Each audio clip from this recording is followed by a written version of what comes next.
네, 한국 정치를 풀어내는 토론 사이다. 여의도 중계석 시간입니다. 여의도 정치 상황을 누구보다 명쾌하게 풀어줄 두 분 오늘도 함께 하십니다. 더불어민주당의 서른 의원 나오셨습니다. 안녕하십니까? 네, 반갑습니다. 민주당의 서른입니다. 네, 국민의힘 홍문표 의원 나오셨습니다. 안녕하십니까? 네, 국민의힘 홍문표 의원입니다. 네, 자 먼저 윤석열 검찰총장 징계 관련해서 얘기를 나눠야겠습니다. 원래 지난 2일에서 오늘 4일로 연기됐고 다시 또 다음 주 10일로 연기됐습니다.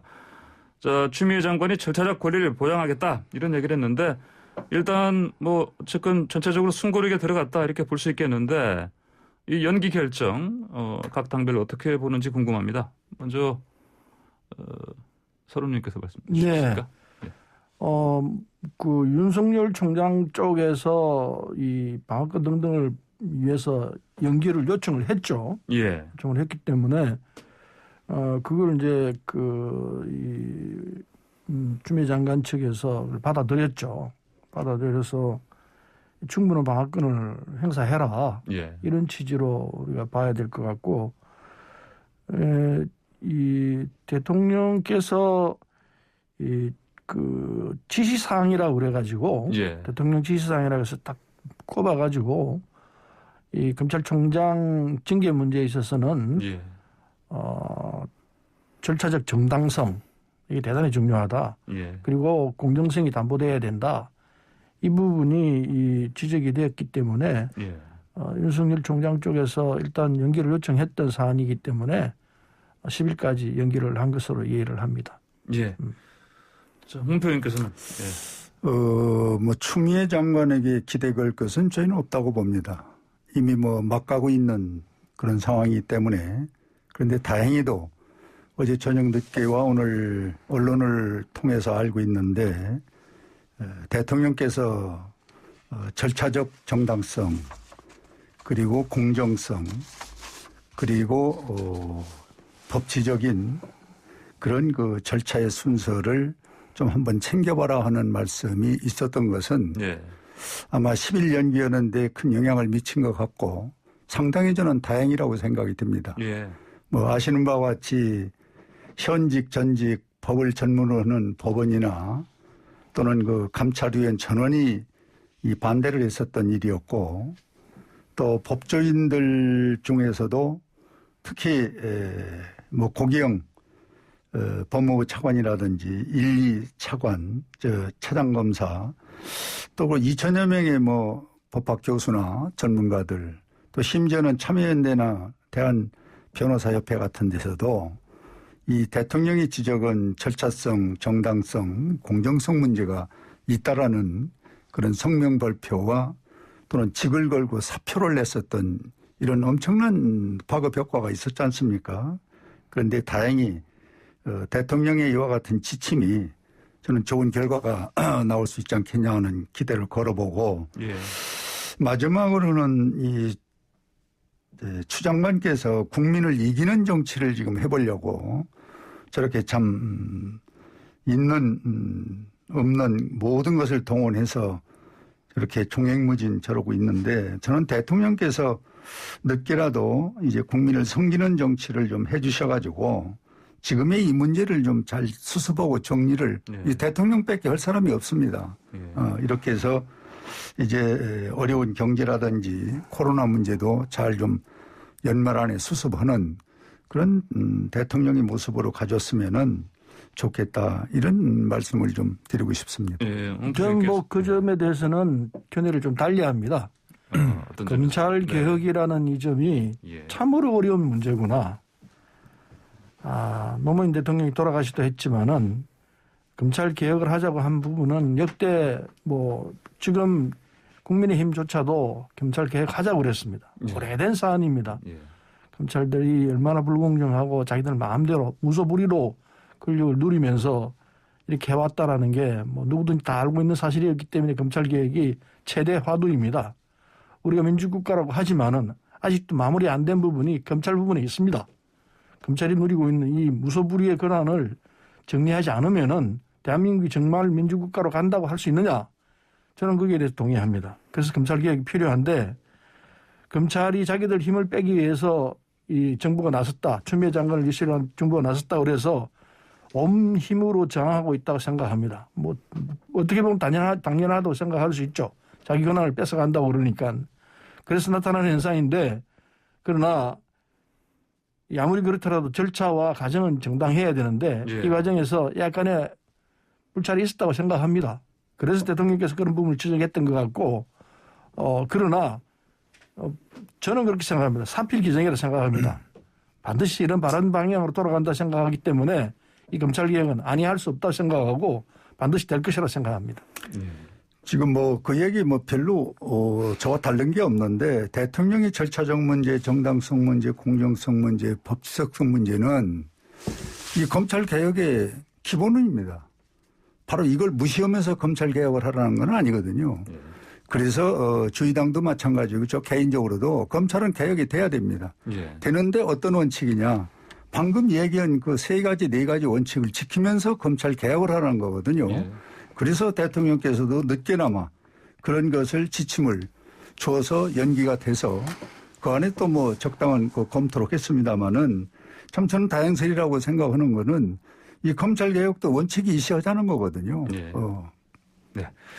자, 지금 검찰개혁 말씀하셨는데 저희 출발사침 오늘 4부에서 그 기획 특집으로 다시 검찰개혁을 논한다. 이런 시리즈를 준비하고 있습니다. 청취자 여러분 4부까지 계속해서 채널 바꾸지 마시고 들어주시길 부탁드리겠습니다.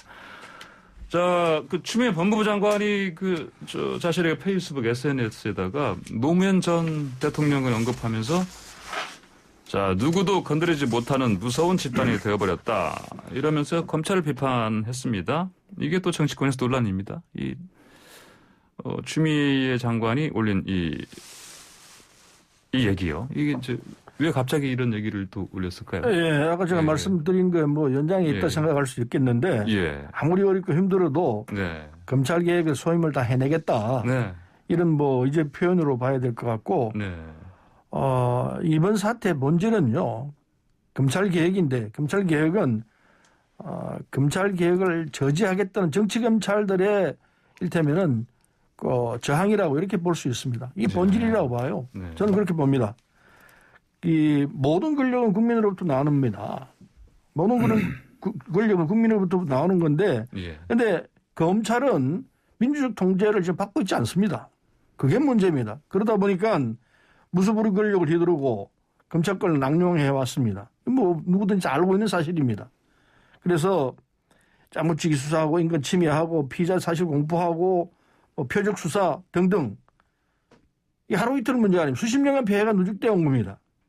그렇기 때문에 이게 검찰 개혁을 하자고 너도 나도 나와서 똑같은 지금 야당도 똑같은 얘기를 하고 있습니다. 이건 우리 공지의 사실들입니다. 이걸 정리하지 않고서는 우리 사회가 바라갈 수가 없습니다. 그래서 이제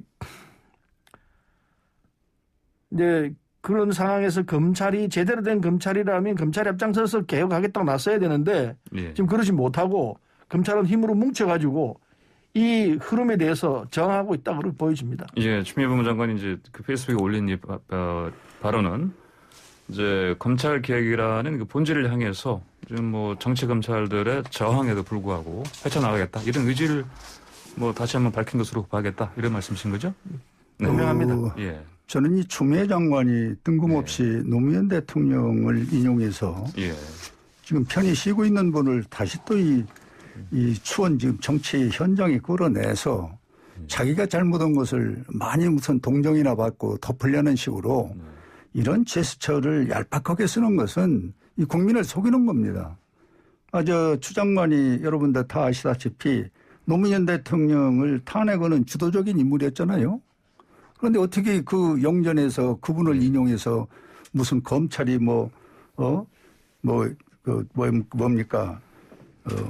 무소불위에 뭐 한다 이런 얘기를 인용한다는 거는 추 장관은 맞지를 않아요. 딴 사람이 한다면 모르지만은.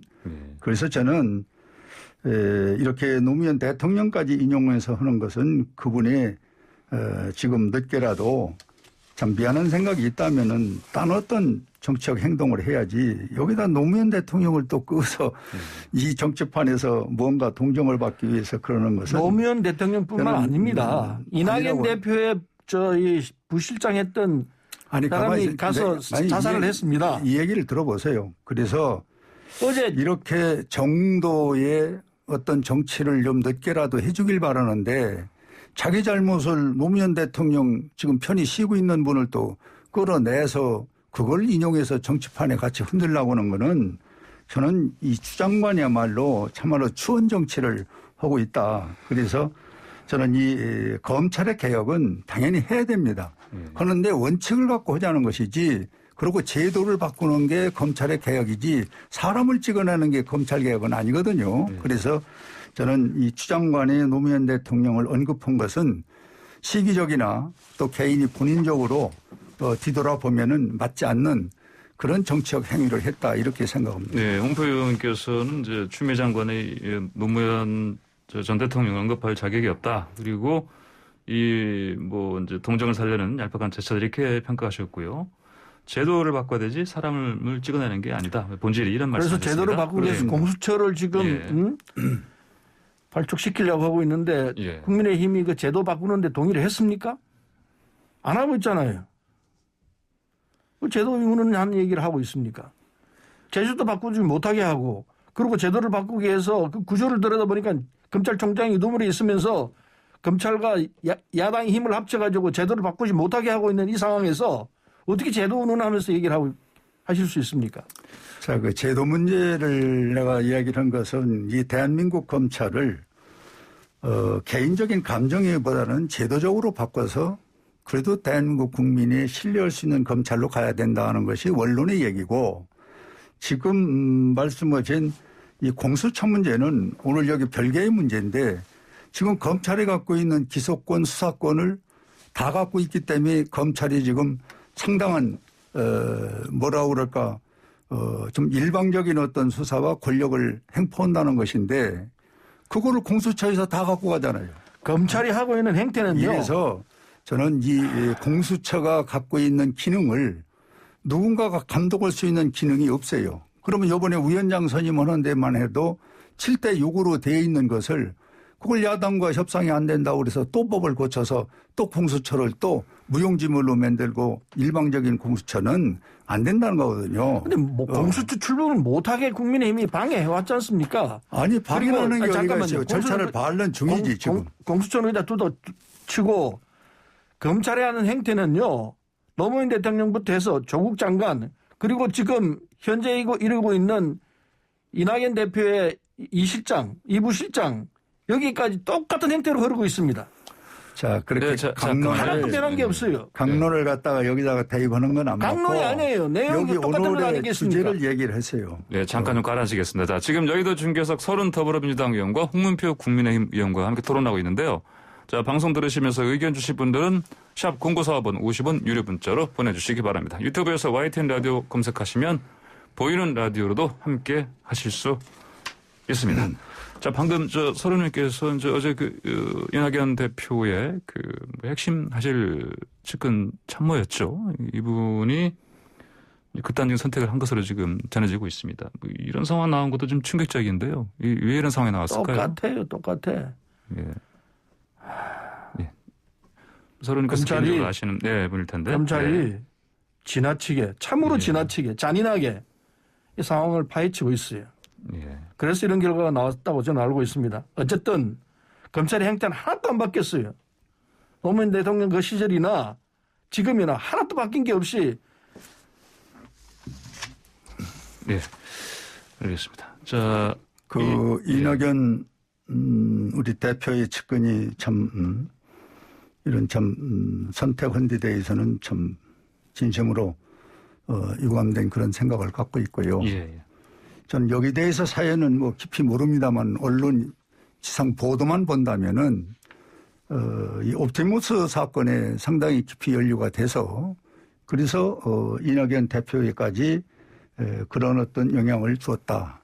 이것이 지금까지 나와 있는 우리가 알고 있는 언론 보도의 정황인데 그 이상의 검찰에서 뭘 어떻게 해서 지금 서류연 얘기대로 그 사람이 죽게까지 됐다. 이거는 나는 있을 수 없는 지금 예단이다. 왜 그러냐면은 아무리 지금 이 검찰이 지금 불신을 받고 있다 하더라도 이 지금 뚜렷이 나와 있는 옵티머스의 사건 이거를 그 이상 일반인이나 또는 민주당에서 아는 사람이 있습니까? 이거는 우리가 언론과 그리고 양쪽에서 나오는 걸 보는데 이낙연 대표는 여기에 대해서 침묵을 지키고 있으니까 더 이상 우리가 알 길이 없어요. 그리고 죽음이라는 건 극단적인 선택이기 때문에 참 안타까운 일이고 참 뭔가 우리가 저렇게 해서는 안 되는 데는 안타까운 생각을 갖는데. 자, 제가 말씀을 드리겠습니다. 아니 문제는 내일 끝날게요. 문제는 옵티머스라는 이 엄청난 이 사기 사건에 이 이낙연 대표의 측근이 연루가 돼서 이런 극단적인 선택을 했다. 이거 외에 아는 사람이 누가 있습니까? 이거 나머지는 이제 예측이고 추측이고 예단인데 그렇게 예단을 검찰에서 뭘 어떻게 해서 이 사람이 죽었다 이렇게까지는 얘기하는 것은 지나친 예단이라고 보는 거예요. 예, 자, 좀 지켜볼 일입니다. 검찰이 네, 네. 지금까지 어떤 수사를 어떻게 했기 때문에 사람을 이렇게 죽이는 결과가 나옵니까? 한두 분이 아니지 않습니까? 예. 자, 검찰 행태를 모릅니까? 예. 그건 죄가 있으니까 이런 상황으로 가는 거지. 죄가 있으면 죄를 물어야지. 왜 사람을 그냥 아니 죽을 지경으로 몰아넣어요? 본인이 사망한 문제를 왜 자꾸 딴 데다 돌립니까? 자, 옵티머스 사건이 아니라 복사기 대여 관계해서 11만 원씩 한 달에 11만 원씩 내도록 돼 있는데 이걸 제대로 기재를 못했어요. 그래서 이거를 그렇게 난 거예요. 어쨌든 우리가 알고 있는 거는 55만 원인가 그래요. 선거에 여러 가지 자금과 그리고 거기에 대한 기물을 제공했다. 이것까지는 지금 나와 있는 거 아닙니까? 또 본인도 그거를 55만 원을 나왔고. 기록을 제대로 못해가지고 이 사안이 난 겁니다. 자, 두 분의 토론요. 선거 잠시 관련해서 자, 홍 의원님, 자, 선 고발한 의원님. 내용을 한번 예. 보세요. 자, 내가 자. 얘기한 그게 거의 다 들어 있습니다. 예, 선거 잠시 관련해서. 자, 제가 광고 말한 좀 게 전부 다예요. 예, 광고 잠깐 듣고 다시 돌아와서 토론 이어가겠습니다.